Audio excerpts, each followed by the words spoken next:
మనం పుట్టినప్పుడు మనల్ని ఎవరు వచ్చి చూశారో మనకు తెలియదు. మనం మరణించాక మనల్ని ఎవరు చూడటానికి వస్తారో కూడా మనకు తెలియదు. కాబట్టి మనం బ్రతికున్నప్పుడు మనతో ఉన్న వాళ్ళను మనసారా ప్రేమించండి, ఆప్యాయతలను పంచండి. మీరు మరణించి కూడా జీవించేలా మానవత్వాన్ని చాటండి. ఇలాంటి చిన్న కథలతో కనీసం మనలో కొంతమంది అయినా మారితే చాలు.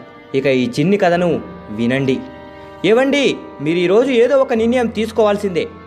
ఈ ఇంట్లో నేనైనా ఉండాలి, లేదా మీ అమ్మగారైనా ఉండాలి, నా వల్ల కావడం లేదు అంటూ రుసరుసలాడుతోంది సరళ. ఉన్నట్టుండి ఏమైంది సరళ, ఇంత సీరియస్గా ఉన్నావు? కాస్త నెమ్మదిగా చెప్పొచ్చు కదా. ఆ ముసలిది మళ్ళీ నిన్ను ఇబ్బంది పెట్టిందా? నువ్వేం కంగారు పడకు, రేపు ఖచ్చితంగా ఓల్డేజ్ హోమ్కి తీసుకెళ్తాను. ఇప్పుడు కాస్త రిలాక్స్ అవ్వు. సాయంత్రం సినిమాకి వెళ్ళి అటునుండి హోటల్కి వెళ్ళి ప్రశాంతంగా ఉందాం పదా అన్నాడు కిరణ్. మర్నాడు ఉదయమే లేచి అమ్మతో ఇలా అన్నాడు. అమ్మా, మీ ఇద్దరి గోల నేను పడలేను. నేను కొద్ది రోజులుగా ప్రశాంతంగా ఉండాలంటే నువ్వు ఓల్డేజ్ హోమ్కు వెళ్లాల్సిందే. త్వరగా బయలుదేరు అన్నాడు. అయ్యో, నేనేమీ అనలేదురా. స్నానానికి కాస్త వేడి నీళ్లు పెట్టివ్వమని అడిగాను అంతే. చలిగా ఉంది కదరా, అంతదానికి నన్ను బయటకు పంపకరా. నేను మనవడితో మనవరాలతో గడుపుతున్నాను. ఇంకోసారి కోడల్ని ఇబ్బంది పెట్టను. మీకు దూరంగా బ్రతకలేనురా అంటూ బ్రతిమిలాడింది ఆ తల్లి. నేను చస్తే గానీ నీకు శాంతం ఉండదు కదా, ఇప్పుడే చస్తాను ఉండు అన్నాడు కిరణ్. వద్దురా, నేనే వెళ్ళిపోతాను, నువ్వేం చేసుకోకు అంటూ తన బట్టల్ని సర్దుకొని బయలుదేరింది అమ్మ ఓల్డేజ్ హోమ్కి. కొద్ది రోజులు గడిచాయి. ఆదివారం మాత్రమే వెళ్ళి అమ్మను చూసి వచ్చేవాడు కిరణ్. ఒక ఆదివారం కిరణ్ తన కుటుంబంతో సంతోషంగా గడిపి వస్తుండగా ఒక లారీ వీళ్ళ స్కూటర్ని గుద్దేసి వెళ్ళిపోయింది. పిల్లలకు కిరణ్కు స్వల్ప గాయాలయ్యాయి. కానీ సరళకు గాజు ముక్కలు వీపికి కంటికి గుచ్చుకున్నాయి. హాస్పిటల్ తీసుకుని వెళ్ళాడు. డాక్టర్ ఆమెకు కంటి చూపుపోతుందని, ఎవరైనా కళ్ళను దానం చేసేవారుంటే తప్ప ఆమెకు నయం కాదని చెప్పేశారు. అప్పుడే హోమ్ నుంచి అమ్మ ఫోన్ చేసింది. ఆదివారం కదా, ఇంకా రాలేదని అడిగి విసిగిస్తుందని కిరణ్ ఫోన్ లిఫ్ట్ చేయలేదు. మళ్ళీ ఫోన్ వచ్చింది. ఈసారి ఫోన్ స్విచ్ ఆఫ్ చేశాడు కిరణ్. ఆపరేషన్ థియేటర్లోకి అనుమతితో వెళ్ళాడు కిరణ్. భార్యకు ధైర్యం చెప్పాడు. నీకేమీ కాదని, ఎవరో ఒకరు కళ్ళను దానం చేస్తారని, ఎంత డబ్బైనా సరే నీకు ఆపరేషన్ చేయిస్తానని సరళతో చెప్పాడు కిరణ్. ఇవన్నీ సరే, మీ అమ్మను అలా హోంలో చేర్చడం వల్లే నాకు ఇలా జరిగింది. నాకు బుద్ధి రావడానికి దేవుడే నాకు ఈ శిక్షణ ఇచ్చాడేమో. ఒకవేళ నాకు ఆపరేషన్ జరిగి కళ్ళచూపు వస్తే ముందుగా నేను మీ అమ్మగారిని చూడాలి, ఆమెను క్షమించమని అడగాలి.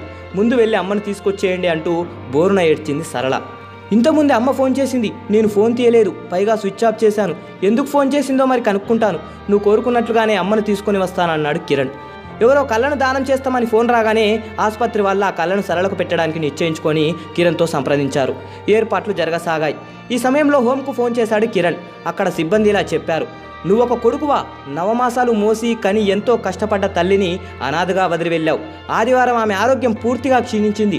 నిన్ను నీ కుటుంబాన్ని చూడాలన్న ఆశతో నీకు ఫోన్ చేస్తే స్విచ్ ఆఫ్ చేశావు కదా.